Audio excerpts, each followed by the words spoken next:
सुल्तानगंज, शाहकुंड, सजोर, अकबर नगर का भारी मात्रा में शराब हुआ विनष्टीकरण।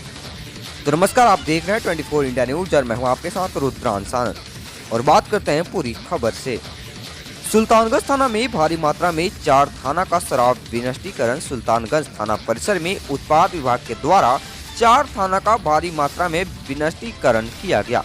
इस दौरान उत्पाद विभाग के पदाधिकारी चंदन कुमार ने बताया कि 4 थाना के भारी मात्रा में शराब विनष्टीकरण किया गया, जिसमें शाहकुंड थाना के 74 देसी लीटर शराब, सुल्तानगंज थाना के 13 और 10 लीटर विदेशी शराब, 123 लीटर शराब, अकबर नगर थाना के 50 लीटर विदेशी शराब, 18 लीटर देसी शराब, सजौर थाना के 20 लीटर देसी शराब को जेसीपी द्वारा विशेष विनष्टीकरण किया गया। इस दौरान अंचल इंस्पेक्टर रतनलाल ठाकुर, अंचल के आरओ रवि कुमार, सुल्तानगंज थाना अध्यक्ष प्रिय रंजन, शाहकुंड थाना अध्यक्ष पंकज कुमार झा, अकबर नगर के एएसआई संतोष कुमार वर्मा, सजौर थाना के पीटीसी सुनील प्रकाश राव इत्यादि पुलिस कर्मी मौजूद थे।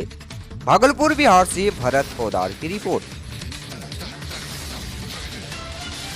विनष्टीकरण किया जा रहा है, जिसमें मुख्य रूप से सुल्तानगंज का है, जिनका लगभग 1400 लीटर विदेशी शराब और लगभग 123 लीटर देसी शराब का। इसके साथ ही शाहकुंड के 11 मामलों में 74 लीटर देसी शराब, अकबर नगर के 3 मामलों में 85 लीटर विदेशी शराब एवं 18 लीटर देसी शराब और सजौर के 3 मामलों में 20 लीटर विदेशी शराब का विनष्टीकरण किया जा रहा है। कौन कौन उपस्थित थे सर यहाँ? आज राजस्व पदाधिकारी सुल्तानगंज एवं शाहकुंड थाना प्रभारी और भी अन्य पदाधिकारी अन्य थानों के आए हुए हैं। कहाँ विनष्टीकरण हुआ सर? सुल्तानगंज थाना परिसर।